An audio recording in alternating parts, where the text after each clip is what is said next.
Good evening, Cryptid World. Welcome to Mason Dixon Cryptid show number, what is it, 3 now, I guess, already. And, we got a great guest tonight lined up. And Jeff, how you doing? We'll just check in with everybody first. How you doing, Jeff? Well, trying to figure out how I got this knot on my head. It could have been from a number of things I was doing today. Okay. That's okay. Doesn't hurt, does it? Just looks bad. Okay. Look here in the house already. Barry Browning, Michelle Powell, awesome. Prospecting USA, we all knew who that is. Wendell. No clue. Wendell. And that's Wendell. How about Ted? Ted getting ready to get an exciting life started here soon. Going over the road trucking. How you, Ted? I've been working on a truck all afternoon. All afternoon? All afternoon. Getting ready to hit the road. Heading to Virginia tomorrow, then God knows where. Awesome deal. Well, that's what you signed up for, so enjoy it while you can. Going out at 6:30 tomorrow, and God knows when I'll be back. Yep. So anyway, tonight, and Jeff, you had elaborated, I talked to you earlier, that we try to lean towards also getting local information and stories into the stream here. And I believe you said you spoke with some people. I don't know how much of that you want to elaborate into. Well, I can go over it briefly, but there's been a few people I've talked to over the weekend that have brought up some more encounters that, especially in the Cecil area and Joppa. Good. Jerry knows Joppa. Yeah. And both. Yeah, there's definitely a lot more going on around here. And the Cecil activity seems to be pretty recent and on a pretty regular basis. Yeah, you and I just recently joined the Cecil County group on Facebook. We're going to get with those people and see if they want to come on sometime in the near future and go over some things.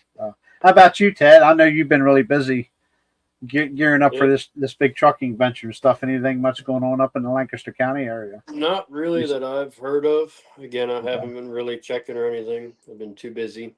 Right, sure. Getting stuff ready for tomorrow. Okay. Well, hopefully we'll get their what's his name? I believe Jeff Runner to come on sometime here in the near future. Tim Renner. I'm sorry. Yeah, and do the Alba Twitch show. That would be. I'm itching for that one. I want to learn on that. I will switch. Yep. I will switch. Okay. With that said, for our third show, we've got one hell of a guest lined up tonight, and I'm very happy that she was able to say yes and come on tonight. And I'm sure she's got plenty to tell us. She's been on several shows before, but anyway, I'm just going to get right to the introduction here for her. And it's a little bit about our guest tonight. She is the founder of the Pennsylvania Bigfoot Project, which is the largest research organization in the state of Pennsylvania with over 19,000 members. 19,000, that's big. And it's also author of What I've Learned About Bigfoot, 50 Years in Counting, her book about her life and adventures as the Bigfoot researcher, along with numerous magazine articles. She has appeared on and has been interviewed by newspapers in Pennsylvania and the Chicago Tribune even, podcasts, documentaries, such as Small Town Monsters, Finding Bigfoot, TV news, and a movie. I'm not sure what that movie is. I'm sure she'll elaborate for that. I apologize. I'm not always up to snuff on stuff. But, and here, Mason Dixon Cryptids is honored to have her come on live with us and learn more about her journey through the years searching for the elusive beast known as Bigfoot. Ladies and gentlemen, please welcome Mary Fabian. I'm sure many know her. I apologize, your movie. I'm sorry.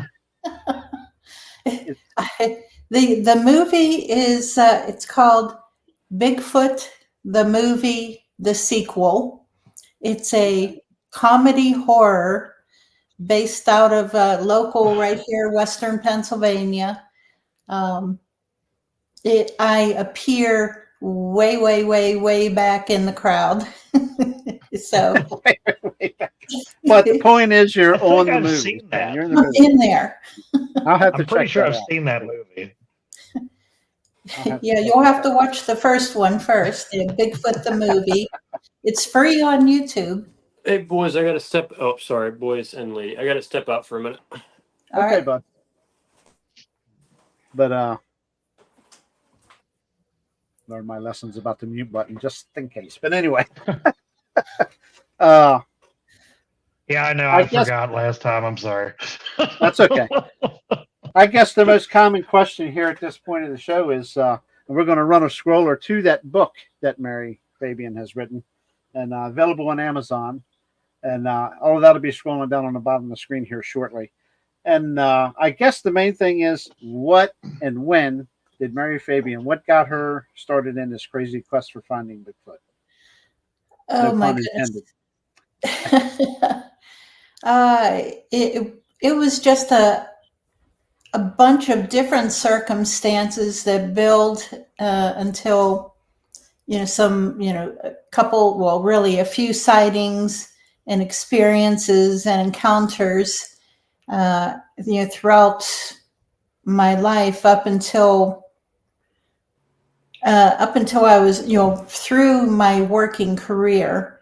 And as soon as I retired, I knew that, okay, now I'm going to have the time, the energy, not the money, but I had the time and the energy as soon as I retired back in 2014 to really jump into this and dig and learn more about them and, at least meet other people, because up until then, I was just, searching on my own, learning on my own because at that point in time, there was a Bigfoot hanging around my house, harassing us at the house, doing all kinds of, hey, Pat, how you doing? Hey, Pat. Hi, Pat. And, up until then, it was just me, myself, and I. And then, in 2014, well, a little bit before 2014, I got on Facebook and learned that there actually were other people out there, who knew about Bigfoot and what was going on. And I dug around until I found. Hey, Barry. Hey. And I dug around until I found some people, like-minded people, who actually talk common sense about Bigfoot, because there were too many other people out there just, saying things that, okay, I thought, no, this just doesn't jive with what I'm experiencing. And I found the Bigfoot Outlaws. I found Kimbo and Bear and Matt and the rest of the guys, and bounced ideas off of them, and learned from them. They were able to confirm what I was learning, and it just went from there. Yeah. Wow. But yeah, my first sighting whenever I was 11 years old, and whenever I lived on a farm in Allegheny County, Pennsylvania. So everything has pretty much occurred in Pennsylvania for you then, outside of your research outside the state, or? Yes. Yeah. It was, all in Western Pennsylvania, 3 sightings there and heck of a lot of experiences. And, I've gone over into Ohio because I live close to the Ohio line. And so I go over there fairly often, and had a sighting over there, and quite a few experiences, some fun times. Had my truck shaken a couple times. You're out there camping and sleeping, and something wakes you up. I've camped out in the RV out in Western Pennsylvania, Westmoreland County area, and so far, unless I was sound asleep, I don't remember anything shaking the truck, or the RV. I wasn't too far from woodlands either. There, it was pretty wooded. So, but maybe I got lucky and didn't have any. Maybe I wasn't lucky enough to get shook. I don't know. Maybe I should put it that way. Yes. Yeah, we got an active chat here. It's great to see a lot of people in here. Good. People, yeah, it's awesome. I know that Salt Fork out there in Ohio is really active. Yeah. I know that y'all go out there every year, and I've always heard stuff out there. Oh yeah, that's where where my truck was shaken while I was sleeping. Oh, okay. And that's on my bucket list to get there for that. Oh, you have to get I'd like to go check that out. Yeah. Well, why don't a lot of stuff and solve it? Let's go, Jeff. Sounds like a plan. Hey, whenever you're ready to go for a road trip, Jerry.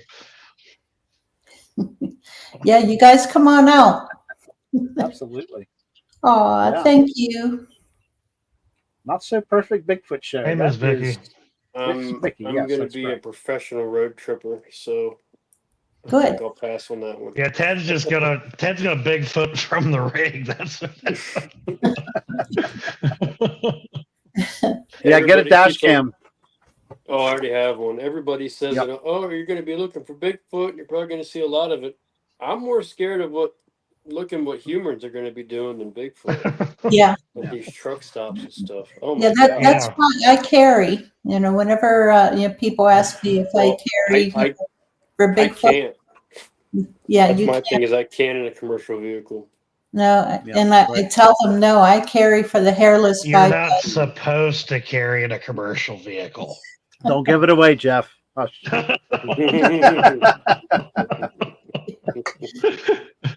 Yeah, the Anniston, Alabama Bigfoot Conference, Wendell just brought that up. I'd love to come down. I just can't get away, but it's too hot down there. Well, yeah. I don't do the hot. I'm getting down there one of these days. Yeah. If the hotel, I'll be okay. Oh, I'm sure this hotel's not far from there. I'm sure. Then again, if I get a load going down there, I can just sleep in the truck. There you go. So what? I guess any interaction would be kind of creepy. I mean, what little bit I've had here has been enough to raise every hair on my arm and make me bat an eyebrow. What if? But what was your most harrowing? I guess we're early in a conversation here, but I got to know what your most memorable, most hairiest situation was. Yeah, I've never asked her that. That's why I'm here, Jeff. I'm just kidding. I've had quite a few that were right there on the edge, fairly equal, and I don't know let's see. Probably the one time we were researching in McCain County, Pennsylvania, up in the Bradford area. We were visiting with another researcher up there, and now this is in northern Pennsylvania, right along the New York state line. And a friend who's a researcher, he took us to one of his areas, and it's right along railroad tracks. And there was a bare area that we could pull over next to the tracks. And so we pulled over in there. Everybody piled out of their vehicles and went hiking. So there was just myself and another lady who stuck around right there. We served as base camp. The other lady, she was very disabled. She couldn't walk at all. So I stuck around, of course, to stay with her. And but the thing is, right across from us, there was a hill bank and a trail where a deer kill had been found that had all the signs that it was a Bigfoot kill. And, while everyone else was out hiking around, I'm sitting there and I could hear movement on that hillside, just something moving around, going back and forth. And he was just being way too obvious that he was trying to get me to go away. And unfortunately, I couldn't. I had to stay there, and he would just have to deal with it. And, he was just moving around back and forth, breaking brush and stepping on tree limbs and everything, just making all kinds of noise over there. And, and I'm getting a little nervous because I figured, okay, here I am basically by myself. And I knew that something was going to come down around on the other side and crawl up along the creek behind me. And here I am standing next to my pickup truck. And I knew, something's going to come up underneath my truck.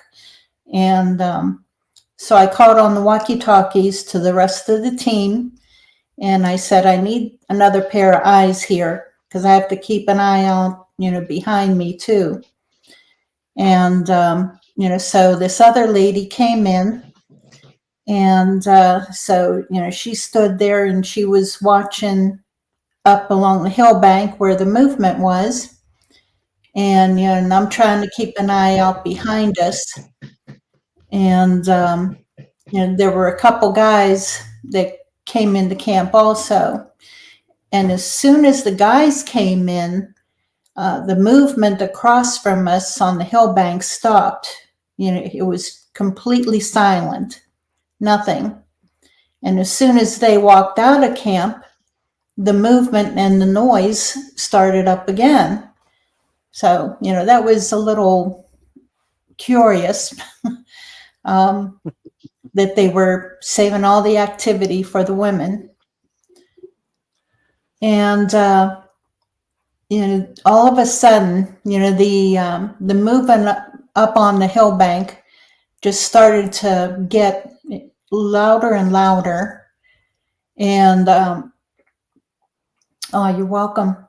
And just all of a sudden, it sounded like there was a train coming down the hill through the brush directly at us, just breaking through the brush. And it stopped just short of coming out into the open.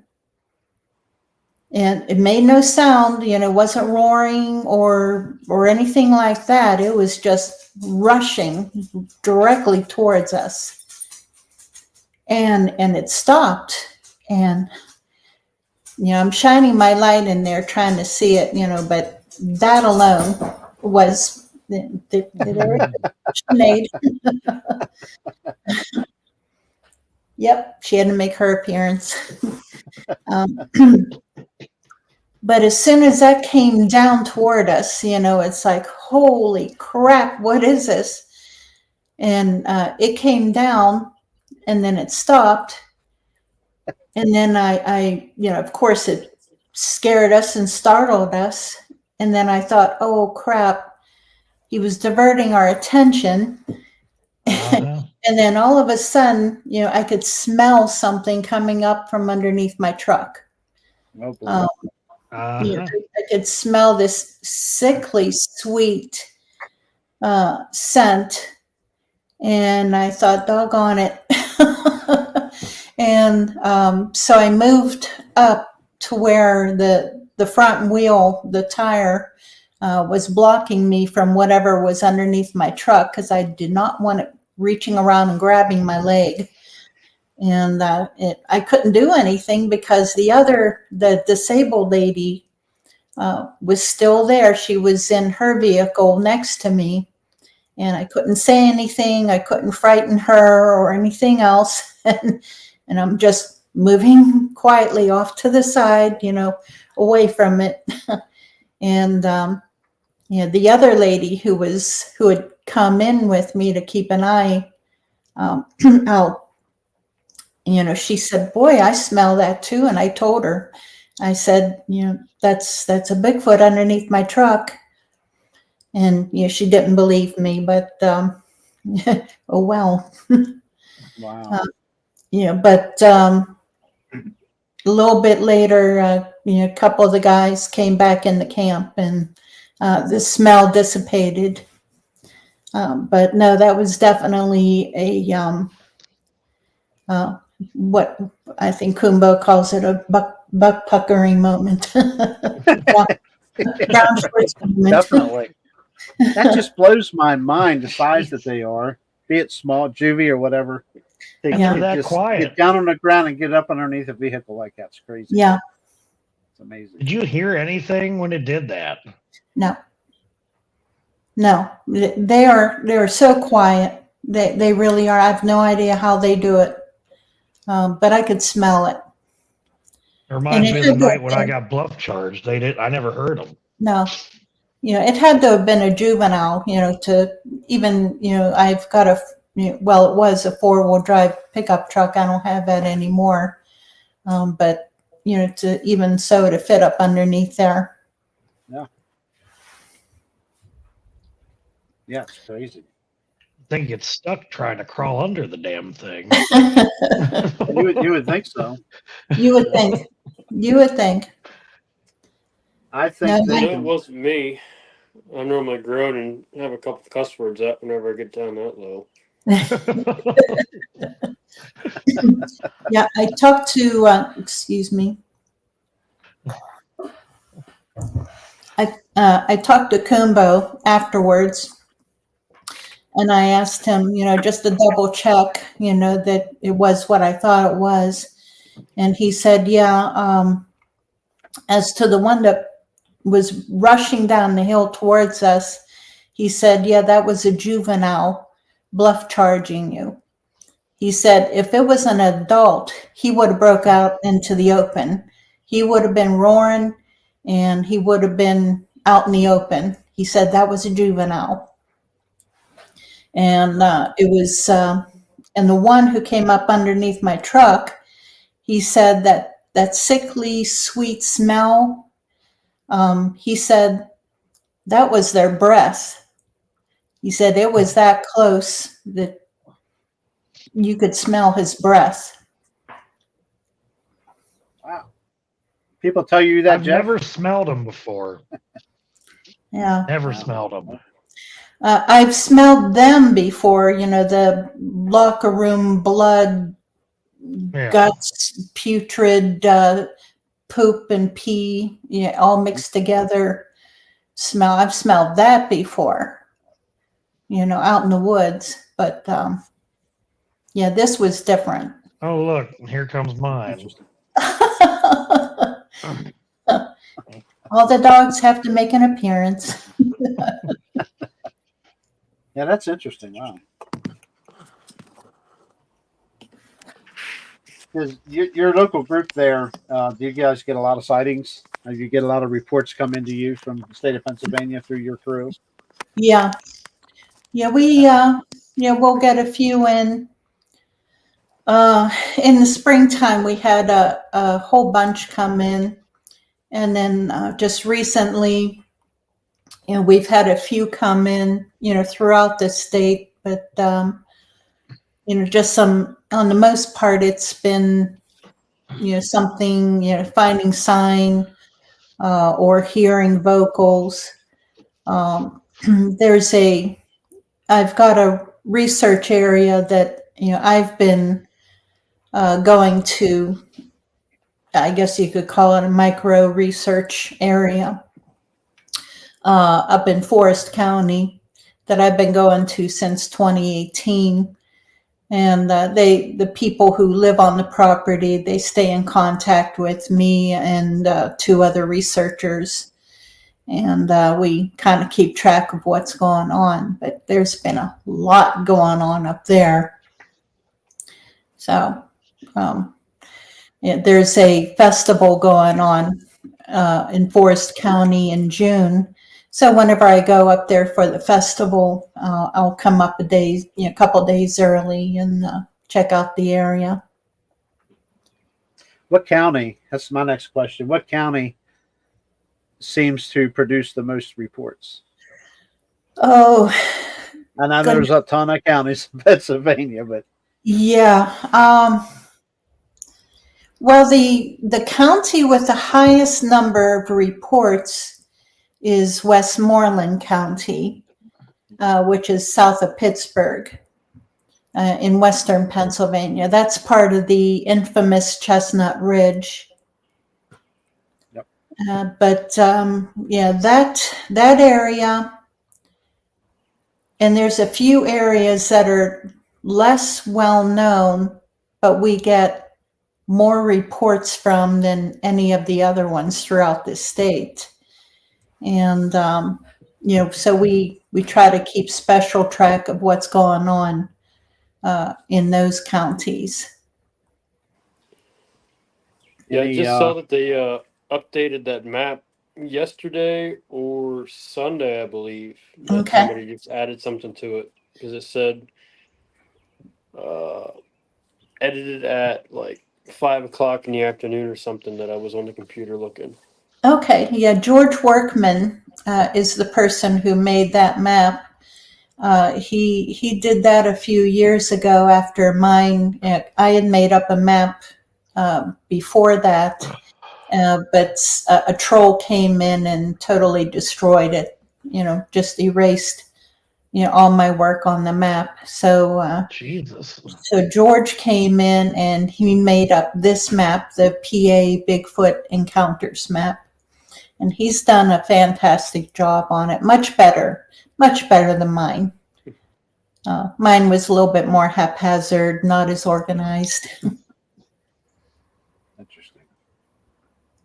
What's the We need to make frequency a map, of? Jerry. Yeah, one day, maybe one day. Yeah, we need to see a good Maryland map out there for sure. Yeah. That one I've in been trying to Pennsylvania that Ted shot. Sorry, Ted. That Ted had here a couple of weeks ago on the show was awesome. Yeah, we it's could the have same spent map. another 4 hours on that map going That's over the everything. same. That's Yeah. the same map. Anyway, go ahead, Ted. I tried getting Bill on, but Bill hasn't responded at all or anything. Rigby, I've been trying to get him on, but I don't know what's up with him or not. Is he doing okay or? I don't know. He's no longer part of Pennsylvania Bigfoot Project. Oh, I didn't even know that. Sorry. Okay. I didn't even know that. My bad. No problem. Wow. How about aggressive, like holy terror Bigfoots from across the state of Pennsylvania, so to speak? Let me see. They pretty much behave themselves around here. In Pennsylvania, I really haven't heard of anything overly aggressive. Yeah, they'll, of course, they bluff charge you. They'll throw rocks at you. They'll throw sticks or tree limbs at you. But that's, okay. They want you out of their territory. They want you away from their babies and their breeding females. And I can respect that. And I try to teach that also, to everyone else, just respect them, respect their territory. They just want you out of there. They're hunting, or they just want you away from, their babies. But I think the only time that I was really growled at, nothing above that, although I have had rocks thrown at me, I've had tree limbs thrown at me, but I have been growled at, I think twice. One time out in Oklahoma, and then one time in Pennsylvania. But I was just someplace that they didn't want me to be, and the one time I left, and the other time it was like, you got to deal with it, but I'll go away as soon as I can. Yeah. I guess we're fortunate that they're, we'll call them mild tempered, so to speak, or else it could get really ugly. Oh I yeah, guess we're fortunate. it honestly can. Yeah. Yeah. Yeah. And there are a few reports though. I don't hear them that often of where a paramilitary troop will come in and take over an area, and then all of a sudden there's no more problems with a Bigfoot. But it's not that common that I hear about that. Yeah. At least here in Pennsylvania. Other states, I've heard a little bit more frequently. Yeah, I think Flat Rock had mentioned that before, where he lives. Yeah. There was a group that showed up. Yeah. Yeah, while we were down in Land Between the Lakes in April, there was a helicopter that was keeping a pretty good eye on us. He kept flying over and watching us. So I guess he was making sure that we weren't going where we were not permitted to be. And then another friend of mine down in Florida got chased out of an area by a group of guys. And then the other day, he got chased out of an area by a ranger. It's interesting. That's not What are strange they? at Wonder all. what they're hiding. Wonder what they're hiding. It's either that there might be a problem Bigfoot in there that they're just trying to keep people away from until they take care of it, or who knows? Yeah. In a way, I guess that's kind of a good thing for us because our defense is zero against them, in my opinion. So, pretty much, yeah, pretty much. There's things you can do, but not much. Yeah, it's like it's the awareness thing, just why everything is so secret, so quiet, and obviously they don't want open season because everybody will go bonkers on them. But yeah. And unfortunately, those tables could seriously turn the wrong way. Yeah. And the loss of human life would be, I think, pretty high. Absolutely. That's just my opinion. But, yeah. Yeah. In the beginning, whenever I first started my group, we would get a few guys on there, coming in the group saying, "Oh, where can I find a Bigfoot? I want to bag me a Bigfoot. I want to prove their existence." And I said, I told him flat out, I said, if you shoot one and you're lucky if you kill it, your luck will go swiftly downhill because your friends and neighbors may find your body, your dismembered body, maybe, but you'll disappear. And they're talking all big shot and everything. Oh yeah, me and my buddies, we're gonna go in there, and no, I booted them out of the group. As soon as I find out, what they're doing, what their intentions are, no, I get them out of there. Yeah, I had copied some information for some Maryland sightings, Harford County sightings here actually, where Jeff and I live.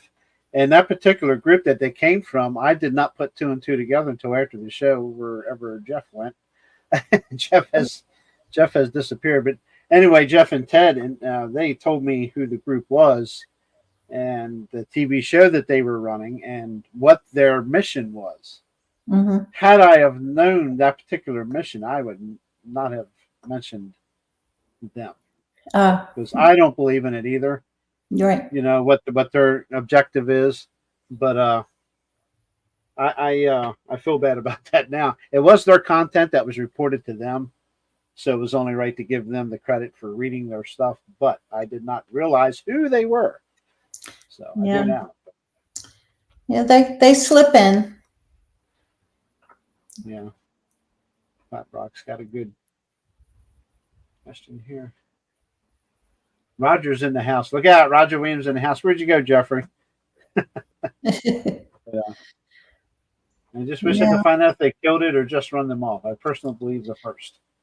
Yeah, I'm just going to leave him backstage.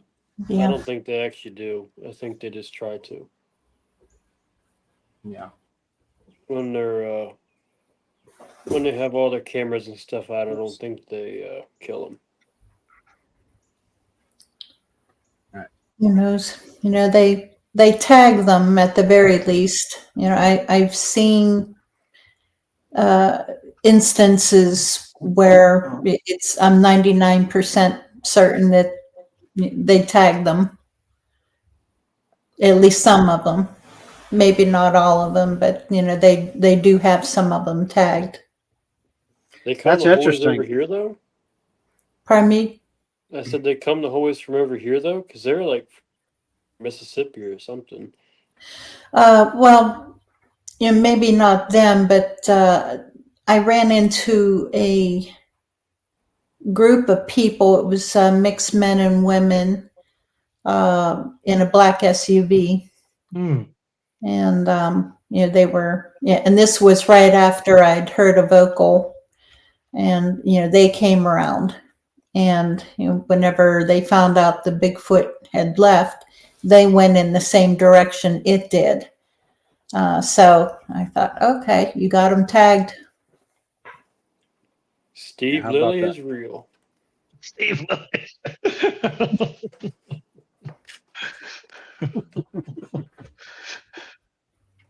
Yeah.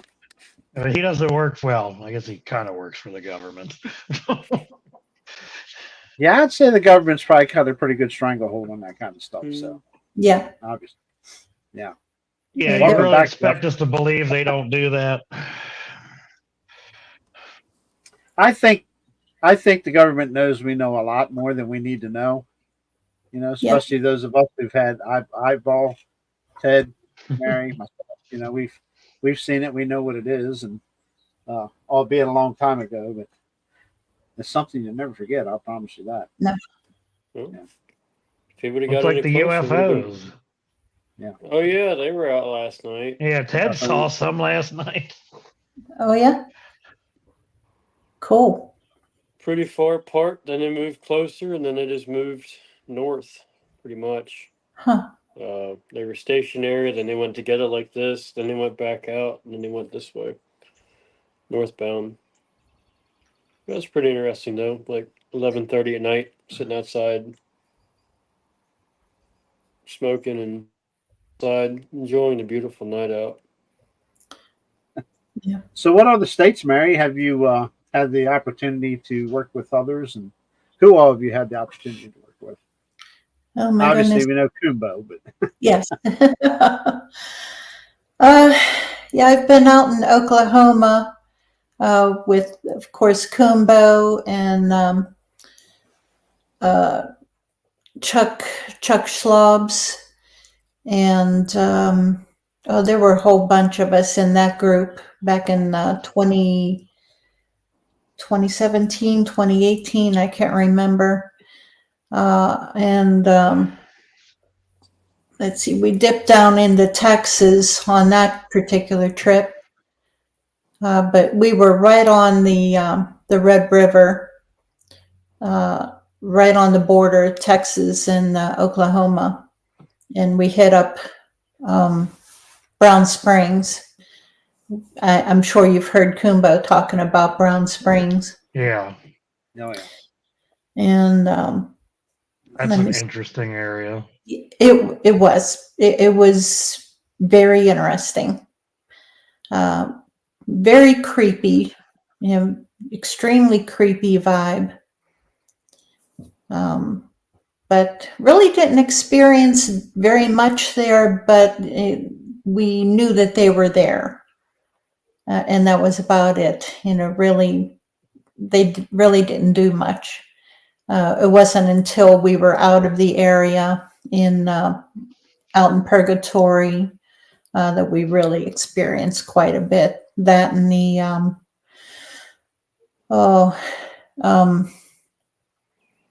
national recreation area. I can't remember. It was around Sulphur, Oklahoma. Yeah, And a you guys lot. went to that casino too.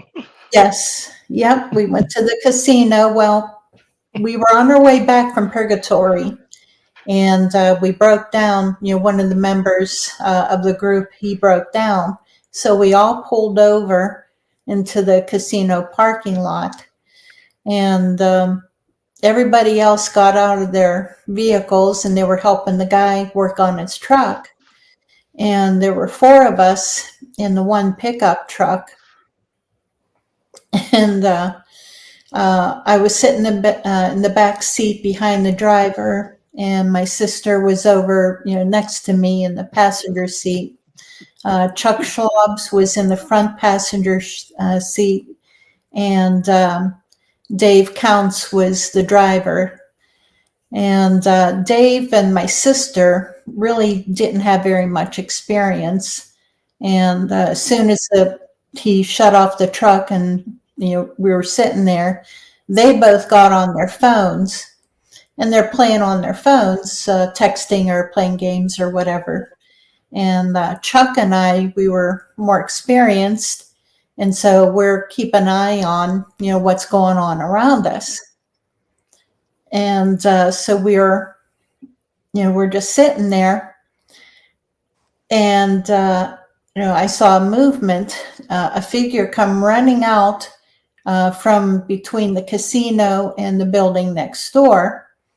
And they came running out across the parking lot.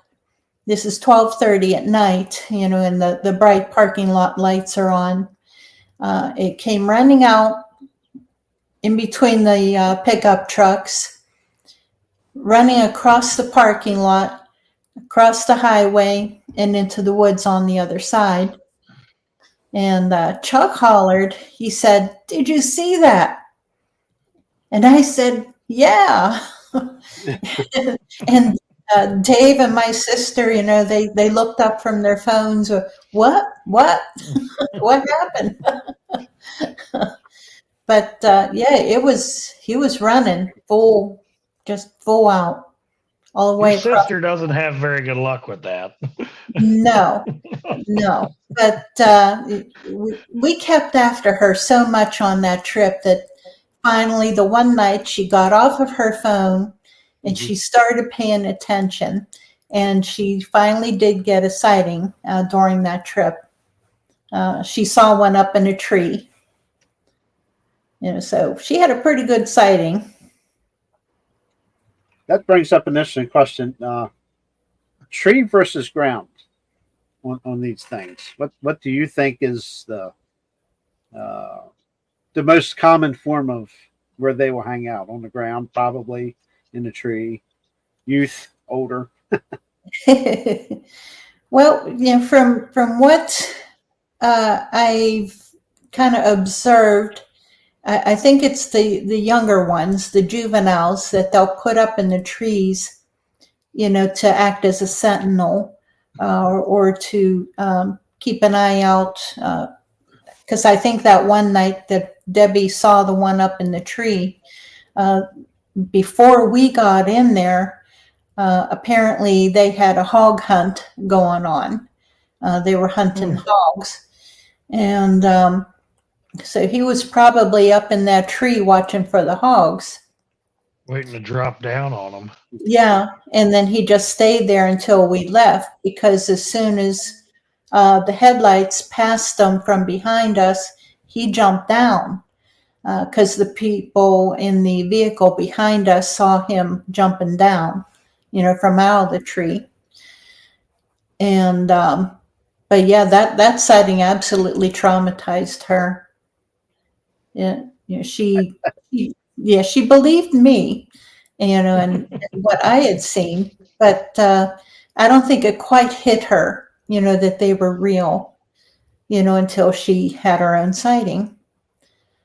But as for the frequency and so on, of ground versus trees, yeah, I've experienced them on the ground more. I've never seen one up in a tree, but yeah, they'll be up in the trees. So pay attention to both. Don't just watch the ground. Look up in the trees too. Walking or crawling for sure. Yeah. Yeah. Oh And yeah. if it starts raining, it's probably not rain. Only you, Especially, Jeff. Only you, Jeff. That's interesting. Anybody's got any questions for Mary here in the chat? Fire away. Put them in all caps. We'll get the question over to her, and don't forget about her book scrolling below on the scroller, available now on Amazon. What I've learned How about many Bigfoot, states 50 years have you been in? Sorry about that. How many states have you investigated? oh goodness. Let's see. Yeah, I think we had started into that before it kind of got sidetracked. New York, Ohio, of course, Pennsylvania. Oh, jeez, my dog is crowding my Mine's yard. behind my back too. At least it's your dog and not Jeff behind your back. So. I got this one. Yeah, West Virginia.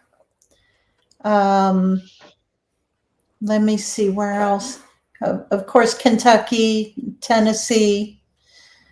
A little bit in South Carolina, a little bit, tiny little bit in Florida. I can't stand the heat and humidity, but I didn't have it there. And yeah, Texas, Colorado, a little bit, and I think that's about it so far. So you've never done any looking around in Maryland then? Just driving through. I've never actually stopped and did any looking.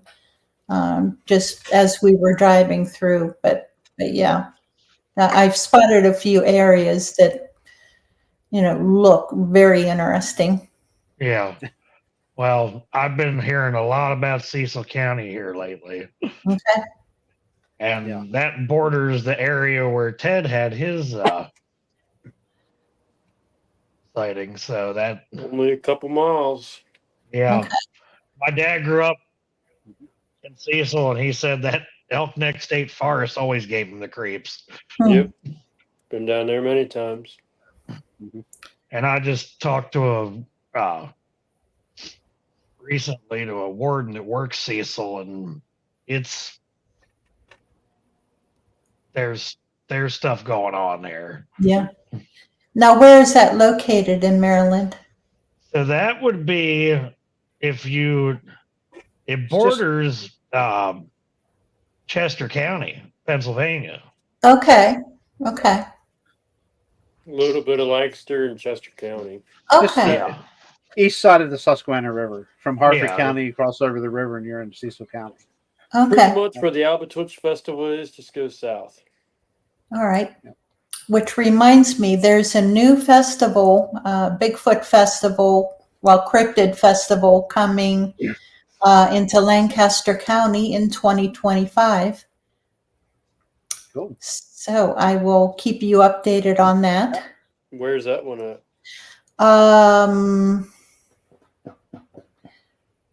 Paradise, right outside of Lancaster. Yep. Amish country. Yes. Yeah, I've spoken to our local Amish community here. A couple guys. They were building our deck off the back, off of the back of the house, and I was asking them, about Bigfoot, and they were younger, like in their 20s, and they said they really had never heard of anything like that. There's probably a different name for it in there. Yeah, I described it, and I said, well, it could also be known as, perhaps a Albatwitch or hairy man or wild man. And I really don't know what any other name that they would have for it. They don't talk about it too much. No. Asking, and you get They stop talking and they walk away until you leave, and then they come back. Yeah. Yeah, that's. So they know. Oh, yeah, they know. Yeah. Drivers, on the other hand, they'll talk all day about it, but the Amish, they don't. Apparently, they believe in, like, if you talk about it, it'll come around the house, it'll hang around the house. I know of one account here in New Holland, Paradise area, of a guy, one of the drivers. I believe he was going down the driveway, and one crossed in front of him there and had like a face off with him. Then it walked away, and then he was coming back out, and it walked out in the same spot and did it again, and then just ran away in the woods. Hmm. I want to say that was early 2000s, somewhere between like 2004 and 2010. Yeah. I'm sure it happens more often than not. Yeah, just that they keep it amongst themselves. the ones down here know what it is, but like I said, they don't talk about it, and they don't want to talk to you after you bring it up. Yeah. Yeah, the two young guys that I spoke with, they denied even hearing anything about it. So, oh well, I tried.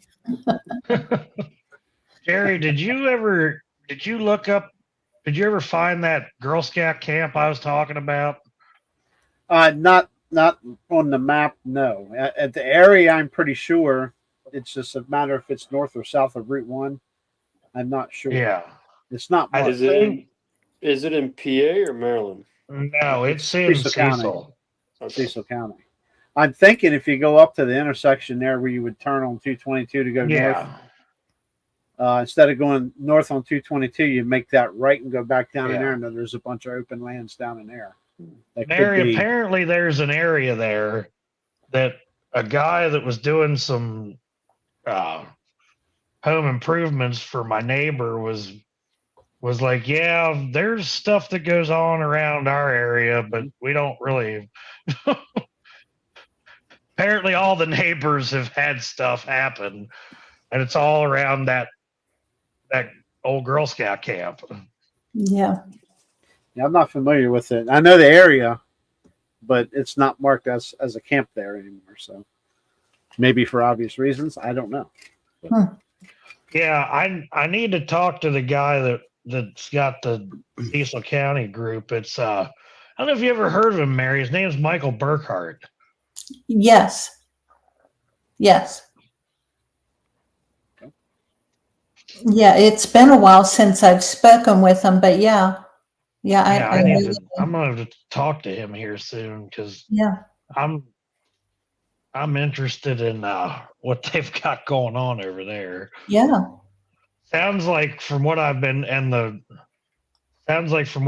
hearing, that area, especially around Elk Neck, and that's a big. Jerry knows where I'm talking about. That's a big park. Yeah, that's a big park. And then you've got Fair Hill. Yeah, and then you have Fair Hill, quite often. Which my dad's old farm where his uncle raised dairy cows is right along that. Okay. Yeah. Wow. There's do you get plenty of woodlands reports from that Girl Scout camp? I haven't heard anything yet, but I'm sure Burkhart probably knows if anybody knows about it. So as soon as I get a chance to talk to him, I'm gonna see what I can get out of that. Yeah, there was an area that we used to camp out in Ohio. It used to be a YMCA camp, and it was set way down deep in a valley. And you had to drive down this rough road about 1.5 miles to get down in there.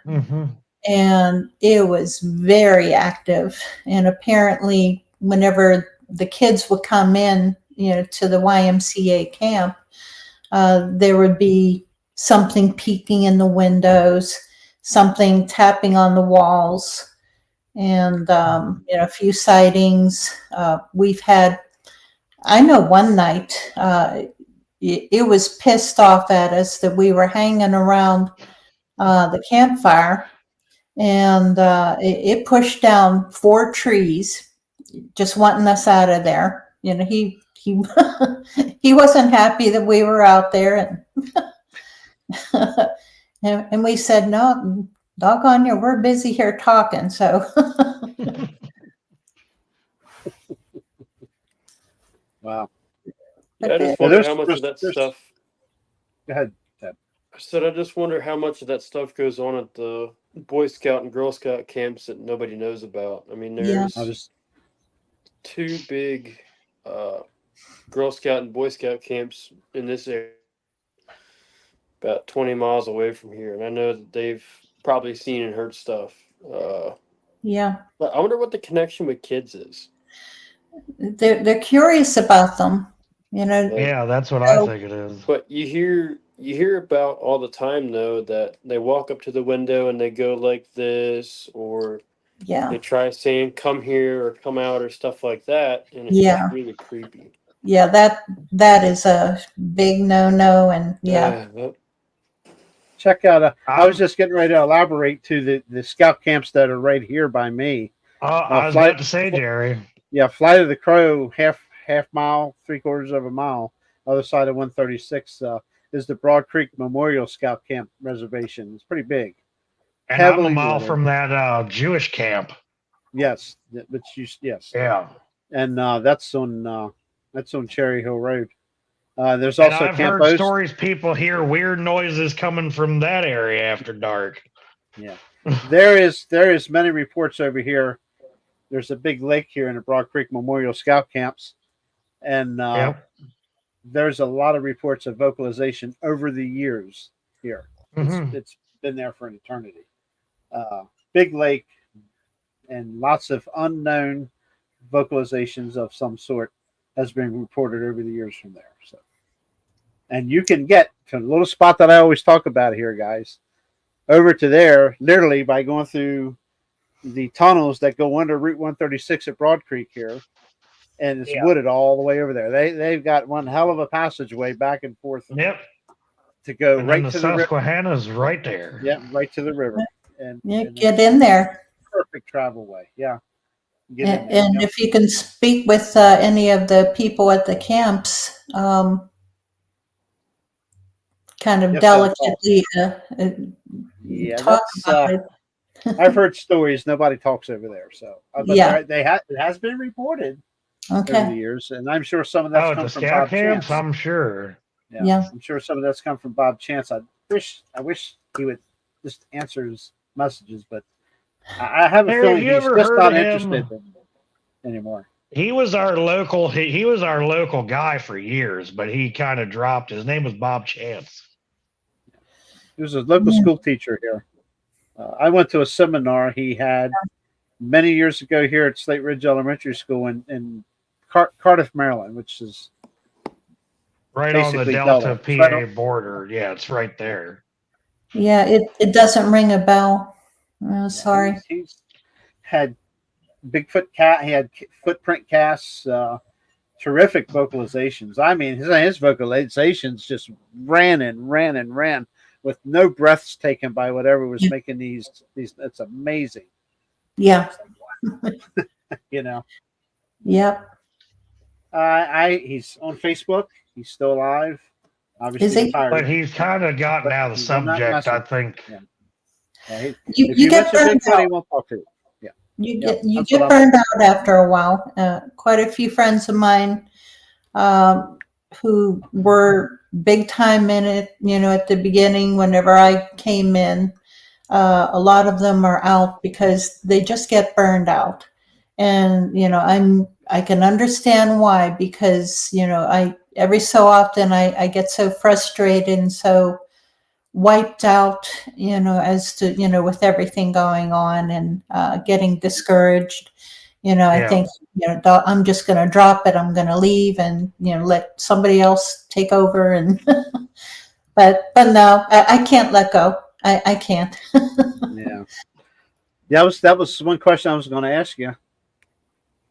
How long do you intend to chase, so to speak? As long as I can. As long as you can. That's awesome. That's good. Because a lot of people, like you say, do get burnt out. You do. And, I still find, even whenever I have those moments, whenever I say, no, I just need to step back. Even so, I still watch the woods. I still pay attention, and I still, you get drawn back in. Oh yeah. I can't stay away.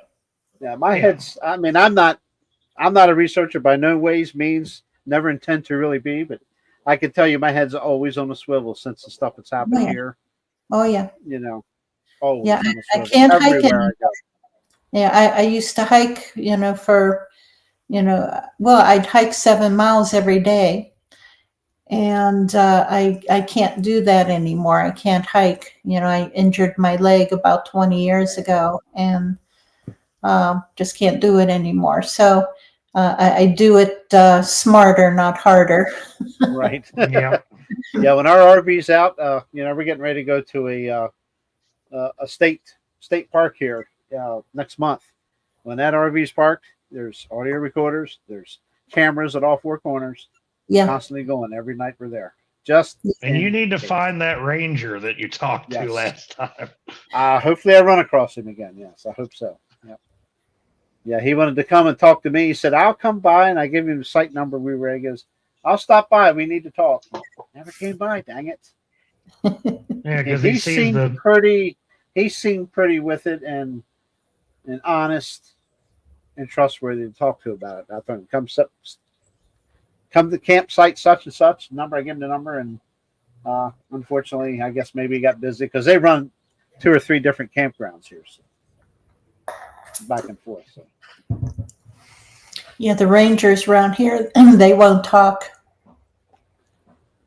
I'm thinking that could be a possibility that could have happened to him because there was 2 other ones standing there with him when he said that. Maybe he got cornered and said, "Hey, no." Yeah, that's what I could have happened too. So. Yeah, because a friend of mine up in Canada, she worked for the Canadian Ontario, Canada, equal to the Rangers, and she had quite a few experiences and sightings, and she would go on to podcasts, but she would go under a different name. But after the one show that she was on Bigfoot Crossroads, the morning after, her boss called her in the office and told her to don't do it anymore. Don't talk about it, or else she's going to get demoted, and et cetera, et cetera. Well, she stayed on as my teammate and my go-to for certain. She was a predator wildlife biologist, so I would constantly pick her brains, as to different things. But no, she was demoted, and eventually she retired. Yeah, that's what I'm thinking. I think he got hushed. that's what I'm thinking. Maybe I should stop talking about it just in case. Yeah, they have their ways of discouraging. I'm sure. It's unfortunate. But he seemed really interested to hear what I had to say, and to not show up, I'm sure that's probably what. Yeah. If I had to guess. And the lady that was the camp host, just real quick, originally from Arizona, had Arizona tags on her RV that she parked and lived in there. She camp hosted for 3 years here, and this past year, she moved on. She was not the camp host there, but she gave me lots of stories from Ocala, Florida, where she was running a campground down there. Okay. And she said we had signs up in Ocala at that campground for boogers, for Bigfoot. Yes, in Really? Ocala. Yes. Oh, cool. She said, no joke. She saw the stickers, the signs I got on the windows of the RV, and my wife gets me stuff for every Christmas, something oriented towards the subject, and some of them are 10 signs, and She goes, "Oh yeah, oh let me tell you about Ocala." And I was like, "Ocala? Oh yeah, Yeah. all ears." I've gone through that area, and whenever I went through there, I thought, "Oh, this looks nice. It would be a great area for Bigfoot." Oh yeah. I wondered, do you remember the name of that campground in Ocala? They're cutting now. I don't even think she elaborated to a name. She said it was in Ocala. Oh, She didn't give me a name. But she was there. I think she said she was camp host there 2 years, maybe 3, and then she moved up here to Susquehanna State Park here. So, but, yeah. and I'm going to tell you where this. Oh, go ahead. I'm sorry. Where this campground is located here in the county, Susquehanna State Park. Jeff knows, and probably Ted even. Yep. Prime. It's got to be. There's no doubt in my mind. It's got to be so. But so far, everything between there and the river where the cabins are, Yeah, and there's nothing around. It's all woodland. I mean, it's perfect. But we'll see. Yeah. Yeah, there's been a few campgrounds that have contacted me about activity, in their park or in the area, and so on. And I really want to get out, but they're so spread out through the state, and I'm one person, and so it's hard for me to get where I need to go.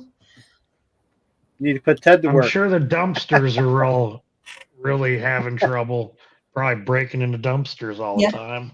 Yeah, the folks are pretty open about the subject all around Ocala. I am sure, Pat. No doubt that area is true.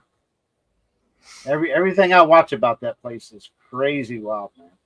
My grandparents had a place in Florida, in Homosassa, which is on the Crystal River, and where their place backed up to the woods. I always thought, yeah, I'm sure. I wonder what's crawling around in there with the hogs and everything else. Oh yeah. Easy My food mother-in-law. source. Yeah. Yeah. I mean, there's so many pigs where the old folks like trailer park they had over there. Everybody, had this. There was this one dumpster at the back of the place, and one night I pulled up there to throw trash in the dumpster, and I almost hit a pig with the golf cart. Yeah, my mother-in-law she's a snowbird. She lives in Lower Slope, we call Lower Slope, Delaware, and she'll go to Bushnell, Florida. She has a RV spot down there, but it's got a park camper trailer, and just north of the Green Swamp.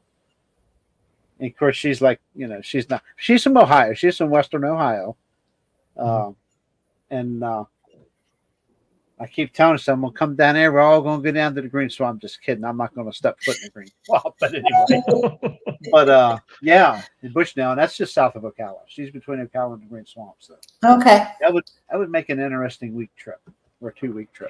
Yeah. Go during the winter season, maybe. Yeah, that's when she's down there. Yeah, it's during the winter. Yeah. At least then it's not quite so hot and muggy and miserable.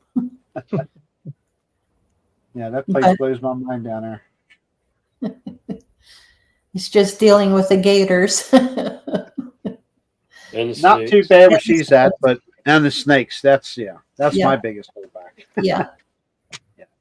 I don't. Mary, are there any places in PA that you want to go check out that you haven't yet? Oh yeah. There's quite a few. Yeah, primarily over in eastern Pennsylvania. I've been over there up in the Poconos, up in northeastern, but there's quite a few other areas that I keep hearing reports of.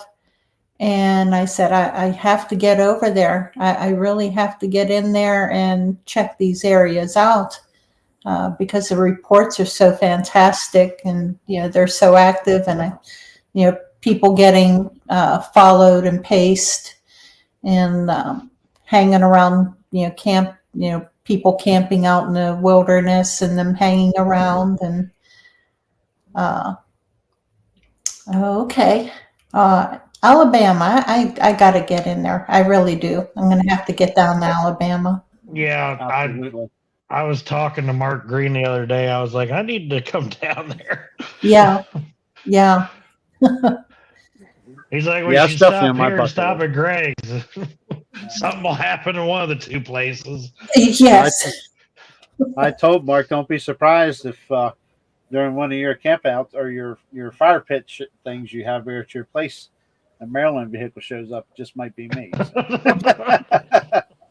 Yeah, I'd love to go to Alabama. I've been Yeah. near there, very near there, but not all the way south. Yeah. I've been to Murfreesboro, Tennessee.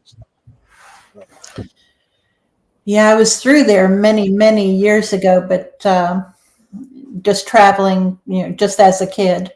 That's about it. No, I have to get in there because I've got, so many friends there in Alabama, and There's so much activity there. It's there insane. it really is. It's insane, and I'm getting in there. I'm bound determined. Oh, yeah. I'm getting Yeah, I think you need to have a big camp out somewhere, maybe around Hollins or something like Mark just had, or an area that'll hold a few more people or something somewhere around there. That would be awesome. Yeah. It'd have to be whenever the weather's cooler because Yes. Yeah, Alabama is hot. I cannot take that heat and humidity. I can't. No. Greg House said that's why he does most of his, if he has to get into attics for HVAC, he does that shit at night. Yeah. Same. And even then. Yeah. We used to do the same thing here. I've been wanting to go do investigations out in the rain because, I mean, how many people do that out in the rain? Yeah. True. From what Good I've been point. reading and stuff, they're more active during the rain just because Yeah, they are. there's leaves on the ground, they're wet. If the brush is all wet, It's going to be you easier won't to be find making any tracks. noise. It is, yeah. Yeah, I used to, because that was whenever I would always have the best chance of finding tracks. And, but it's been years since I've been able to get out, but no, the rain, get out in the rain, get into areas where it'll be nice and muddy. Yeah.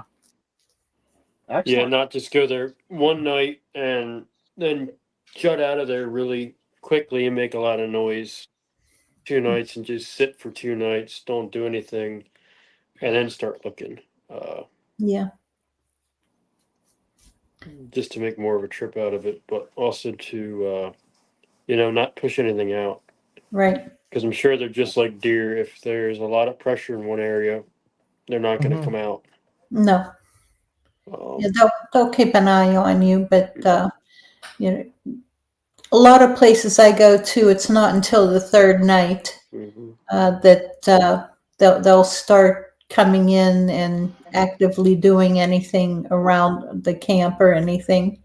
I think the first 2 nights they'll spend just watching, but the third night is whenever they come in and start making problems.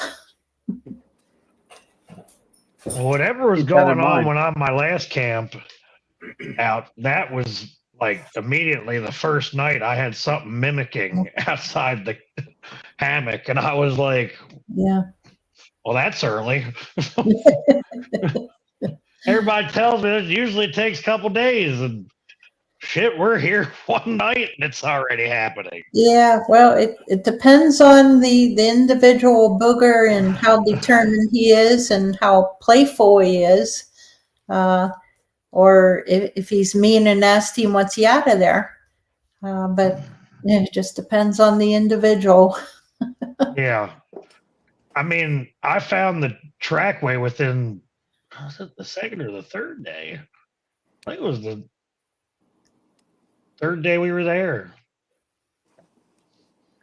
And it was right over top of the camp. I mean, we couldn't have been in a more perfect location. I mean, we were in a bowl with ridges all around us, and the creek's right there.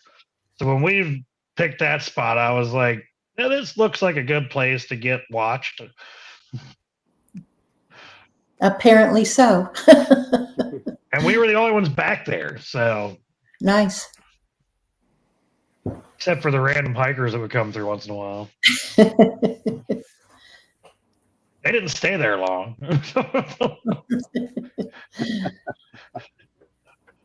That's cool. But So, Mary, you real quick. I'm gonna butt out of the way and let these two guys ask whatever they want to ask real quick. But you have some events coming up in Pennsylvania. You may have mentioned them earlier. If you did, I apologize. Clue us in on dates and where, if you would like. Okay, let's see. Let's The catch next, you off guard. the next festival coming up is, let me see, June 1st in Fayette County, the Patsy Hillman Bigfoot Festival, and that's in Brownsville, Pennsylvania. Hey, Trent, good to see you.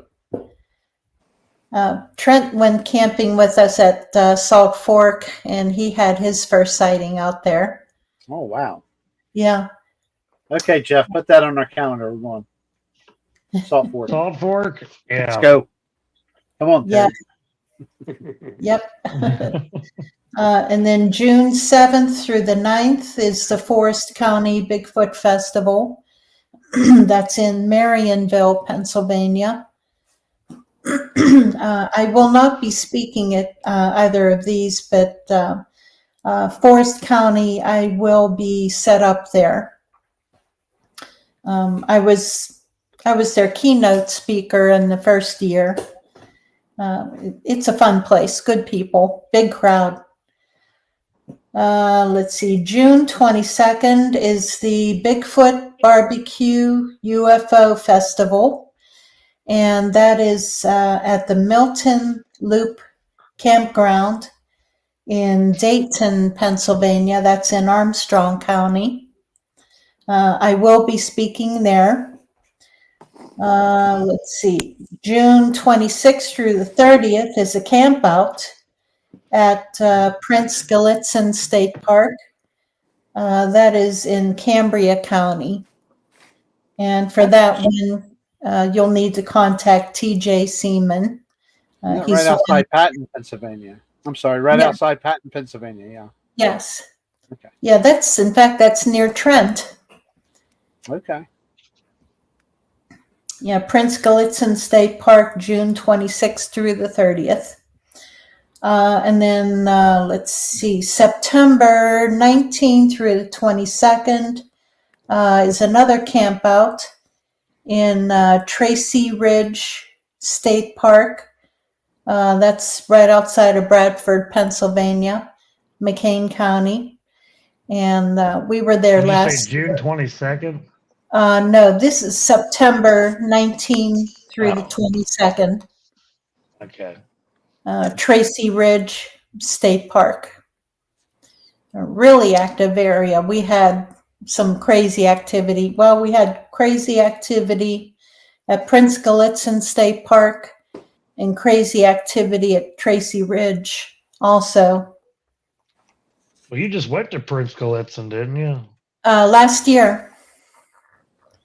Yeah, we were there last year. I think some friends of mine were camping there maybe a few weeks ago. And October 5th is the Jefferson Volunteer Fire Department Bigfoot Festival. That's in Greene County, Pennsylvania.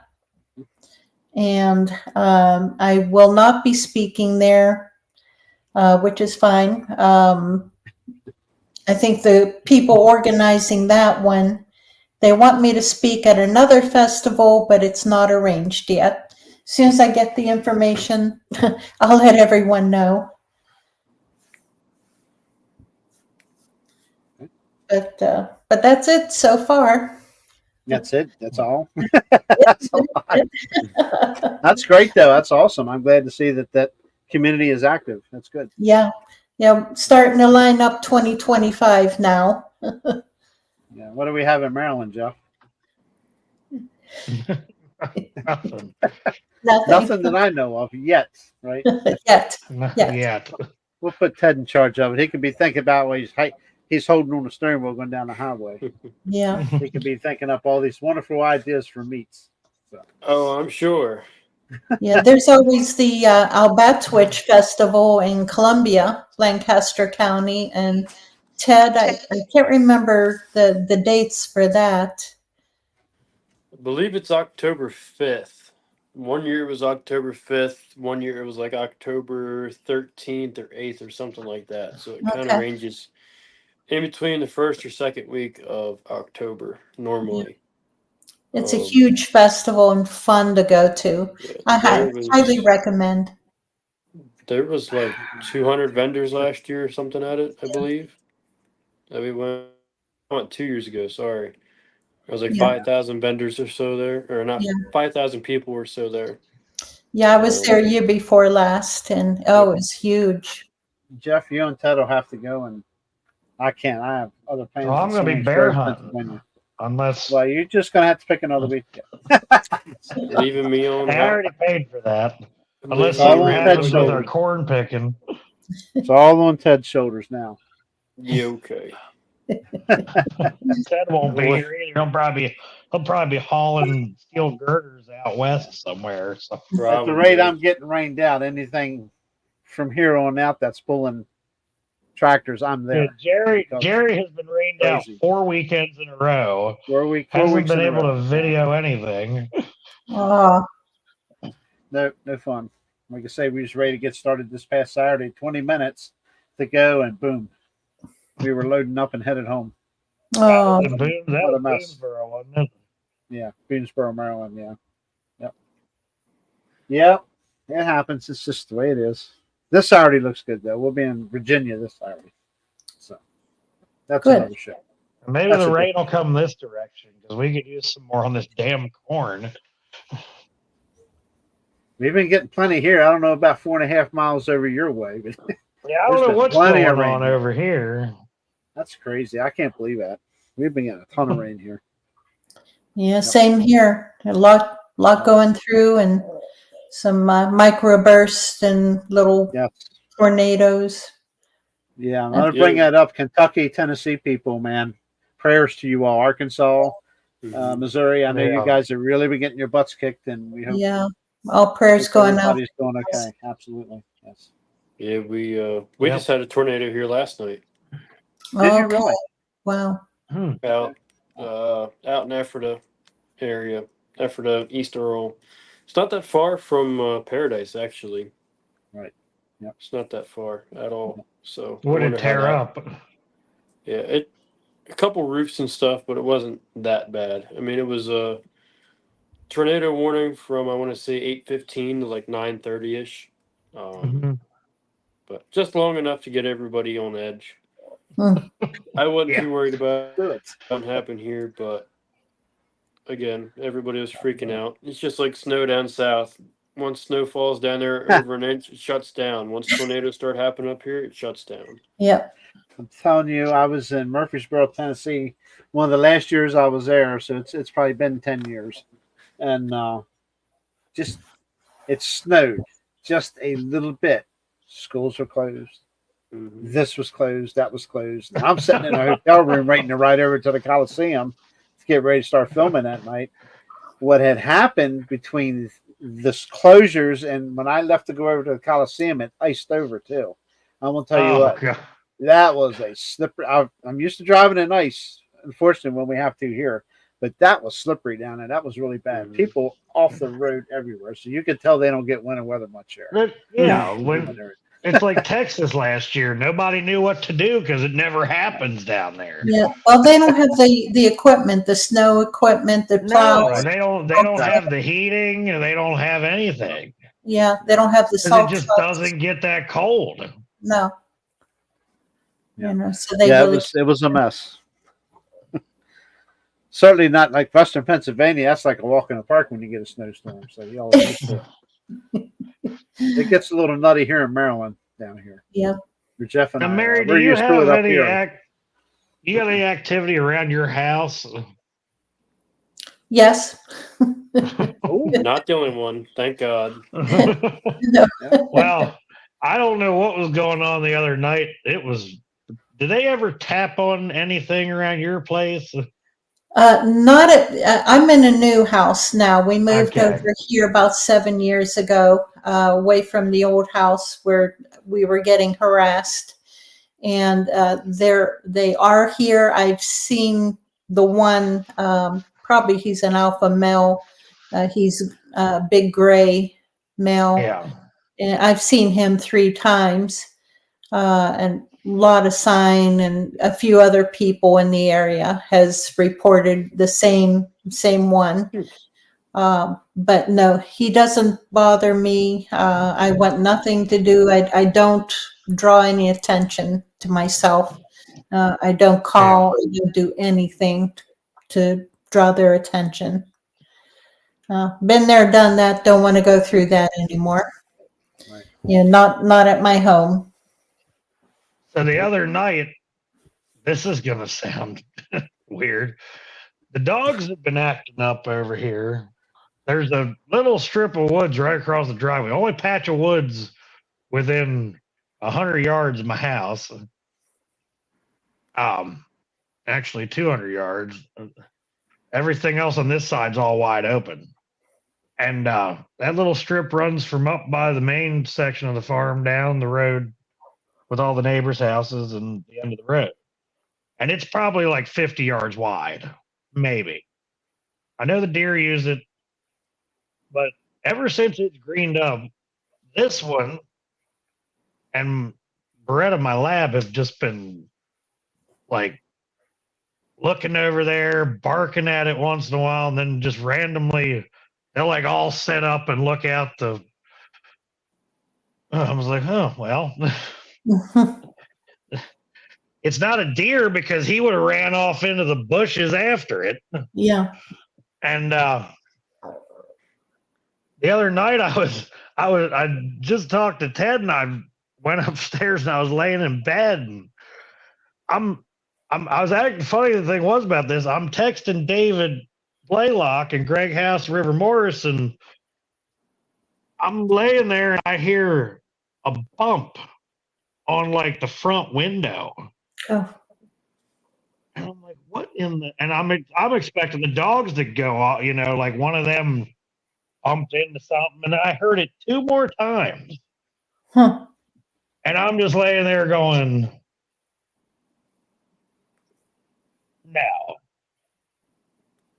there's no way, because the dogs never even did anything. Like Yeah. Welcome and I to the didn't club. find anything outside, but. And it wasn't a bird flying into your window or anything? Not at 10 o'clock at night. Yeah. Yeah. Yeah. Usually, not always, but usually a dog will react terrified. They'll run in the corner. They'll run to you. They'll they run. didn't even come upstairs. That was the other thing. Like they were all both still downstairs. Yeah, if it's a Bigfoot, they would react differently. Yeah. Because I know mine, she's had her own Bigfoot experience and sighting, and she's absolutely terrified of them. I feel like sometimes they'll bark at them and sometimes they won't. Yeah. I guess it just depends on the situation. Yeah, if you hear, the crickets and the tree frogs and everything, then they're not there. But as soon as you hear silence, then they're usually around, or there's a predator around. Just like any other time you spend in the woods hunting, you hear nothing. That means something else is there. I've noticed that here. You walk outside, and it's like it's awful quiet. Yeah. Yeah. There's something hanging around then. Somewhere. I've only had odor one time here. What did you say, Ted? Said it's almost every There's nothing going on. Go outside and take the dog out at like 8:30. Everything's alive. You go downstairs, you go to bed. I have to lock the downstairs door, and there's nothing going on. I mean, you can't even hear birds. You can't even hear bugs. I mean, it's that silent that you can hear your ears ringing. That's all you Yeah. hear. Yeah, I get that here from time to time. Yeah. And I mean, just the other night we had something walking in the flower bed out front. We have the river rock down in the flower bed because we're lazy and don't want to have to deal with mulch every year. And I mean, there's been something that's walking across the front flower bed and stuff, and you'll find plants that are smashed in or like bent down or snapped off or anything. And there's stuff that comes up and taps on the windows and it'll sit there and talk or whatever. Jeff knows all about it. I heard it the one night I was on the phone with you. That was one of the weirdest things I've ever heard. Yeah, it's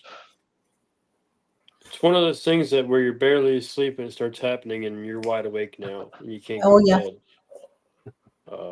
It's just, I don't know how to explain it. I call it a primal fear. Like it's always been there, but I've never experienced it until I have. And now it don't go away now. But kind of like a sixth sense, you can just kind of feel something's off. And I mean, I always follow my gut. You know, if it's something that shouldn't be there, it shouldn't be there, and I don't need to be there. But sometimes I'm dumb and I go out and look. I'll walk all around the yard. I do that with my cordless hole puncher with a flashlight on the end. I mean, I've had stuff up in trees, running around the tree. I've had trees ripped up out of the ground and put in the yard, in the middle of the yard, or on the edge of the yard. You know. Now that is weird. The tree that it was. That's not something you normally experience in your yard. It was the tree that it was a hemlock, and on the other side is all hardwood on my yard. So hemlock came from the softwood side of the yard, which we have in between the houses that neighbors me, and that was ripped out, laying on the other side of the yard, laying right there at the hardwoods. So that was kind of interesting to know. You know, firewood picked up and placed all over the yard.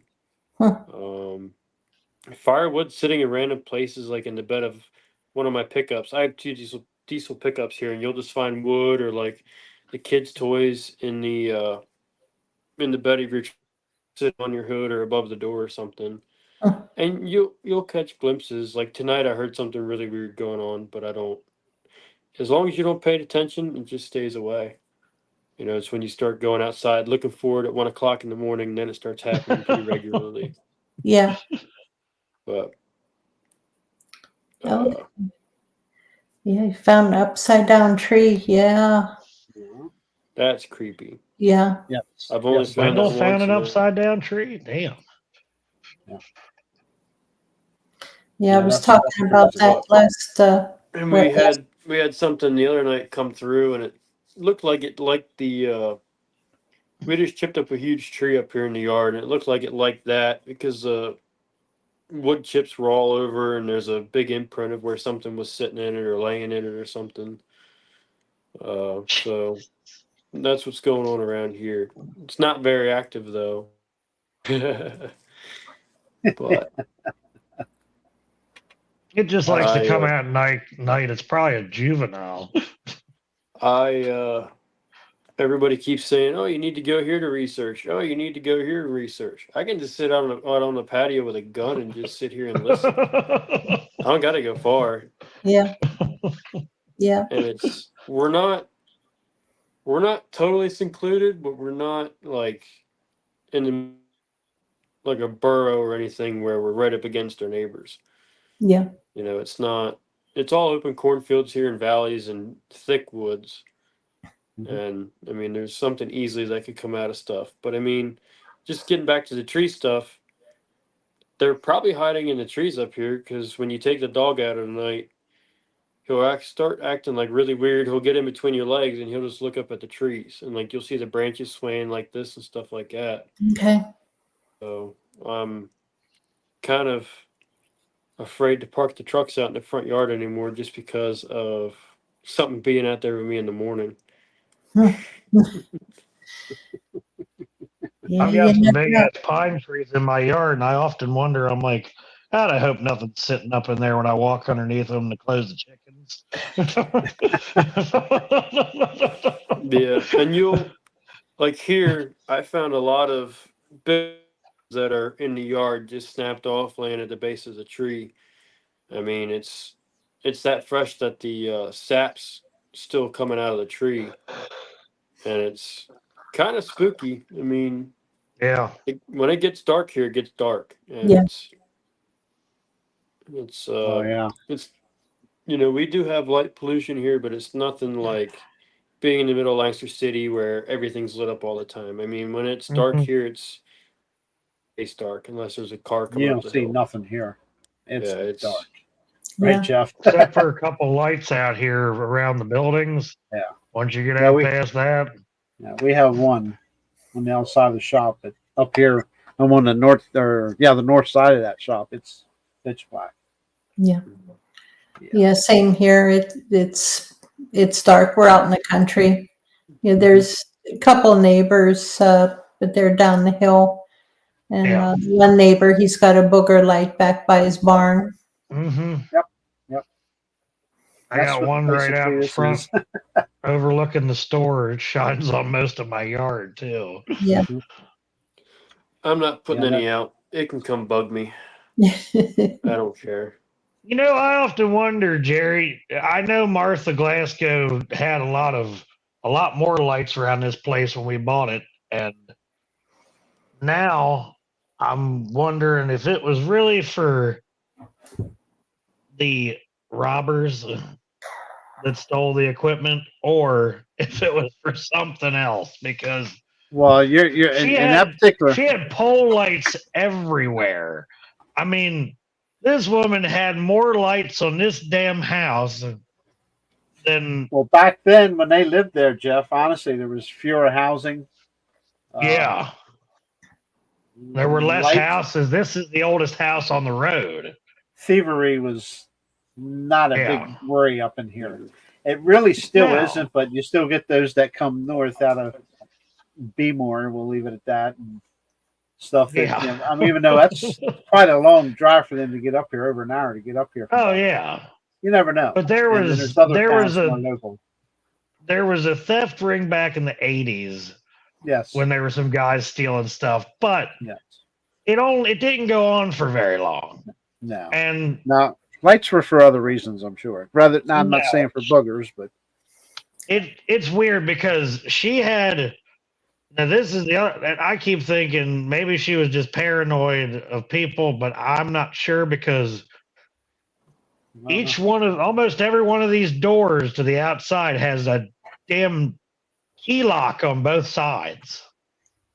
Not a deadbolt with a knob, but a physical key. yeah. And she Older had stuff, those. yeah. She had almost every one of these doors had one of those door stopper like poles up against the damn thing. Wow.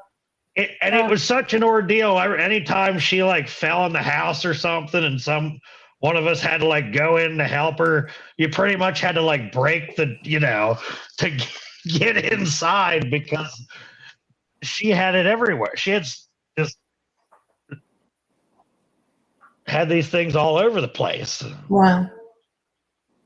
Yeah, it just Often that was just probably her nature. You know, I never really Yeah. met her, but she was very in tune with. She was the neighborhood watch commander for the Yes. whole road, and I have that heard woman that, knew yeah. everything that was going on around here. So if something was roaming around, she probably spotted it. yeah. You know, None of my family's ever reported anything from over there. So back in the day. if they did, they didn't say anything because those boys were all over these woods. Yeah. Yeah. We They made it spent a past lot of 9 time. p.m., Mary. Sorry. I Amazing. know. I just saw That's that ever too. past 9. Now we're past 9:30. So Yeah, Ted's not asleep yet. I know. I'm thinking, Dude. boy, I should get off. Yeah. Yeah, I probably. wasn't trying to drag anything on tonight. I don't know what happened. You're okay. Well, I was about to talk about. There's 101 more questions for her, but I'm not going to. I know. We're going There's to a do lot- like a part 2 or something later Oh, on. we went down the road. We'll have her back Anytime. one for sure. Anytime. By then, I'll have this computer set up, and I won't be doing it from my phone because I tried to do that tonight, and I'm going to need Jerry's technical experience to. Didn't I say that earlier? I said that earlier. I come over and set it up for you. But, you're gonna have to because rub it in, Wendell. Rub it in, Wendell. What Wendell say? It's only 8:42 there. I know, and it's so confusing because if you go to David Blaylock, he's in Oregon. It's probably like 6 o'clock right now. Yeah. 6:43 there. Yeah. It's probably 9 o'clock in the morning in Australia. River's probably just having his coffee. Yep. Yeah. Absolutely. That's odd. Nope, here we go. That's odd again. Ted's got something. Yeah. Just all the dogs started barking like crazy. That's it. We have like 8 dogs in the neighborhood now that started barking at the same time. Well, the other night I thought the neighbor's corgi was going to go missing because it was the only thing on the road barking, and I was like, "Oh, Huey, I hope you don't piss off something." I really like that little fella, and he's pretty cordial to me. So I'd be a little upset if something plucked him out of Justine's yard. Aww. Yeah, there's been something that sounds like a little kitten squealing out here all night, and all of a sudden the dogs just went crazy. Oh boy. Yeah. So I don't know what that is, but I'm going to go to bed. I'm not Yeah. Here's a weird thing that happened last year. Have you ever heard of anything messing with dead animals and taking them back into people's yards after you took them and threw them away? Yep. My neighbor across right here, within like 100 yards of my house, there was a dead barn cat or one of the feral cats. So he picked it up, took it, threw it off in the woods. The next morning, the damn thing's in a different part of the yard. And I'm like, what the hell? So I took it over there and because he wasn't home, and I threw it out in the woods again. Next day, damn thing's back in the yard in a different spot. Animals will drag stuff around, yeah. And Tommy's like, can you take this thing? Because I'm starting to, I was like, are we picking up a possessed cat? What the hell's going on with this thing?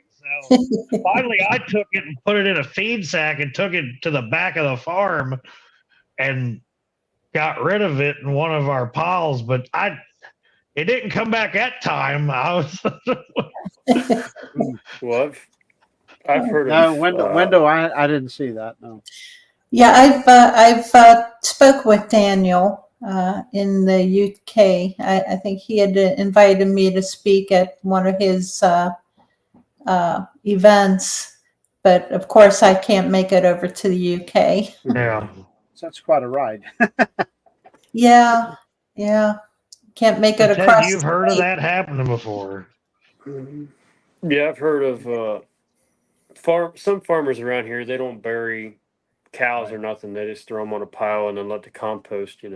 Yeah, we cover. I've heard of femur bones, skulls, and stuff like that. They're down at the pile one day, and now they're sitting people's houses and stuff. And then you go take them back down, then they're back right in the same spot, placed the same way that they found them.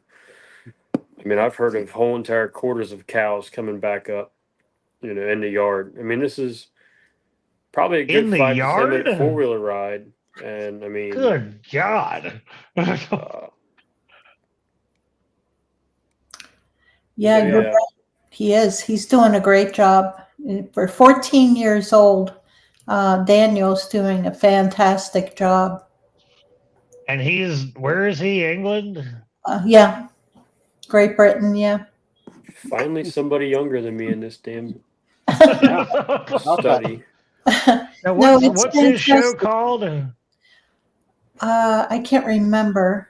What's the show called, Wendell? I'll ask Wendell. I don't remember. Yeah. I've heard about it. But no, it's great that the younger generation, is getting into it, because we need you guys. We need you guys. I think the people like yourself, like Kumbo, and others that are well respected, have great knowledge of the sport. If you don't take somebody under your wing and you pass on, the rest of us that are still trying to gain knowledge have nothing. You know what I mean? That's what worries me. Poor Kumbo's had some bad luck lately. Yeah. But seems to pull through, thankfully. But I don't know if anybody's really under, his wing to carry his word forward, et cetera, as well as others, You can learn a lot from that man just by spending the day with him, probably. Yeah, you really can. I'm sure Mary's learned a lot from him over the years. Yes. Yeah, I picked his brains quite a bit, and then what I experienced and learned on my own, I was able to confirm with him. That it was what I thought it was, and no, it fantastic. I wrote him. You gave him mention in my book. In part of the dedication, I thanked him and credited him, with teaching me, a lot of what I know. Yeah. Sure. And speaking of that book, it's been scrolling across the bottom of the screen the whole show. Get over to Amazon. What I've learned about Bigfoot, 50 years and counting. There you go. There it is. Yep. And I have to scoot over there and get a copy of that myself and add it to my little bit of a growing collection so far. But yeah, I'm definitely going to check. Yeah, Jerry and I are starting to collect books at this point. Yeah, starting to get at that age where sitting back in a nice easy chair with the air conditioner running or the pellet stove running, reading a book sounds more comfortable than going out and raising hell anymore. So yeah, you don't have to go far to find anything to get into. True, that's very true. Especially yeah. Barton, I can highly recommend Barton Nunley, his books, and he's got books too. Yes, sure. Yes, he does. Oh. Look on Amazon, and Russell Easterbrook. Mm-hmm. Russell who? Yeah, Russell Easterbrook. Yeah, I highly recommend his also. Okay, perfect. There you go, Jeffrey. If ever writes a book, it's gonna be like 12 he's working on it. He's supposed to be working on that. Yeah, he's supposed to be doing that, but we'll see. Kumbo, Kumbo, he better get a book out. I tell you, he should. He's written quite. He's lost more information over the years than he's probably accumulated. Yeah, he's written quite a few articles, and I have his articles in my group in the files section, with his permission, and so get in the file section. Pennsylvania Bigfoot Project. I'll have to do that. Yeah. Wendell does it the easy way, right? I just watch YouTube and ride in the woods. There you go, buddy. Yep. Yeah. Absolutely. Well, once you figure out what you're looking for, it ain't hard to find. No. Not really. They come find you. That's the thing. You ain't got to do nothing. You're in the right spot. They'll come to you. Yeah. Like Ted, if I wanted to, I could just stay right here at home and research here from home. Mm-hmm. But the thing is, you learn more if you travel around to all the other areas and learn about the different Bigfoot in their specific areas, and you can compare their behavior to what's going on in your home territory.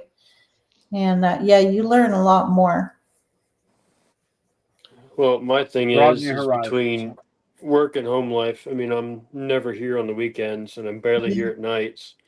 Yeah. So I barely have time to get out anymore. But I mean, I got really burned out on the subject for a good year and a half. Yeah. When I stepped down out of my president chapter lead there in Lancaster, New York, You know, I was just really burned out and Yeah.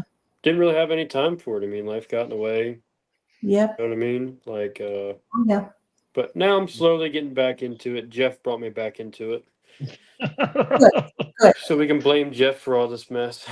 Oh my goodness, you have no idea. Yep. Sometimes you need that fire lit underneath you to get it going again, and you say, "Hey."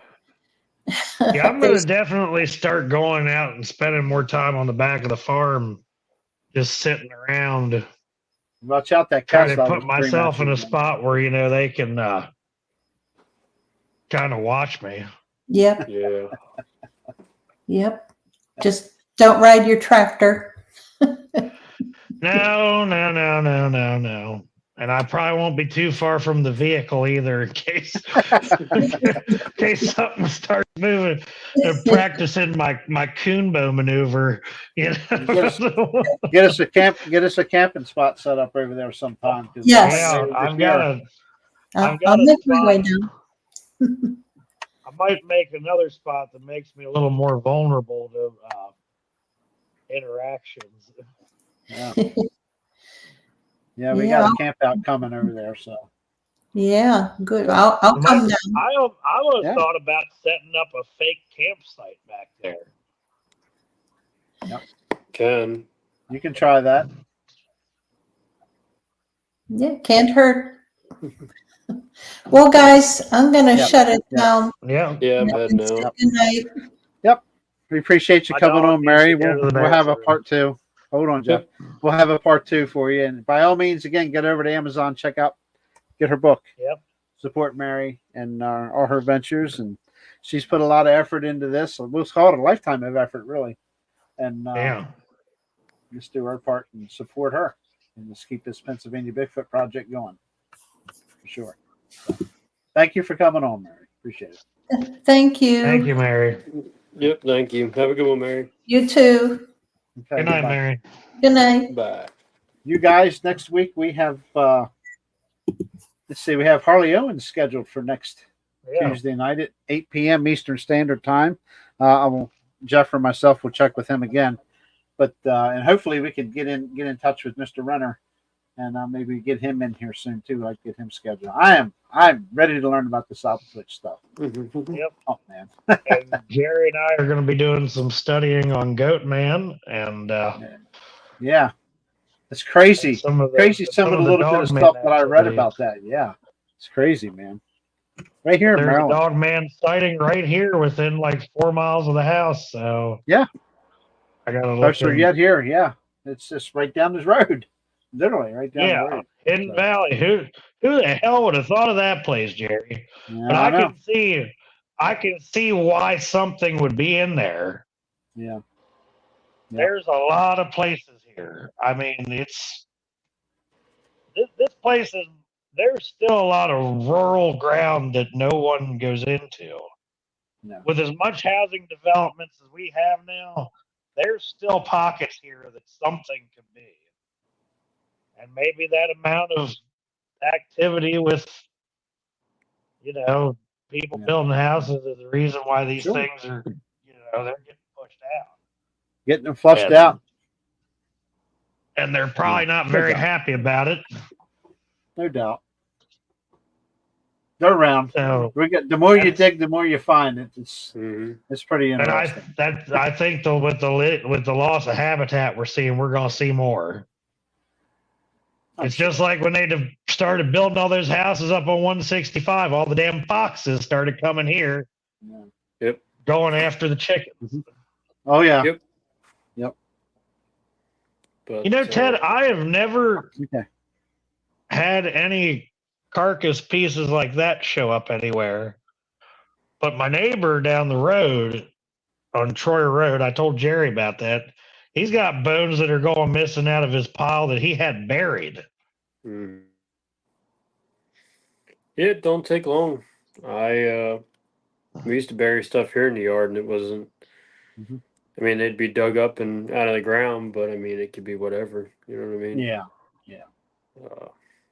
Yep, it happens. I've seen stuff dug up here to be buried. I'm gonna head off and go to bed. I'm sitting Yep. falling I'm asleep. gonna go take these Ted, dogs out to go to the bathroom.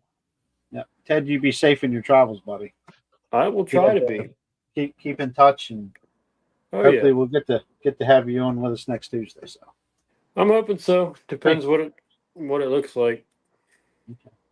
you guys hang tight here real quick. I'm gonna go and play this outro, and thanks for coming in. Active chat tonight. It was a lot of fun. Yep. And, Thanks everybody. Thanks, everybody. We appreciate Hopefully, I'll be able to get in the chat next week if I can Yeah. fix this damn computer. It's interesting. Like I say, last week we were down on hits and stuff, obviously because there was confusion from the first show and the second show and which channel it was going to be on. But everything finally linked together, and we finally got the Mason Dixon Cryptids Facebook page linked in to this video stuff now. So it's finally all coming together. So give it time. And again, next week at this time, we know of Harley Owens will be here with us next Tuesday at 8 p.m. So check it out. Do I need to double check with him tomorrow, or do you want to? Either or. That's fine. He told me it would be Tuesday after next, which would be next Tuesday. So, but yeah, we'll double check with it for sure. But anyway, we're going to go ahead and close out here. Thanks everybody, and hopefully we'll see you next Wednesday with Harley. I'm sorry, next Tuesday. Thank you. We appreciate it. Good night, everybody. Good night.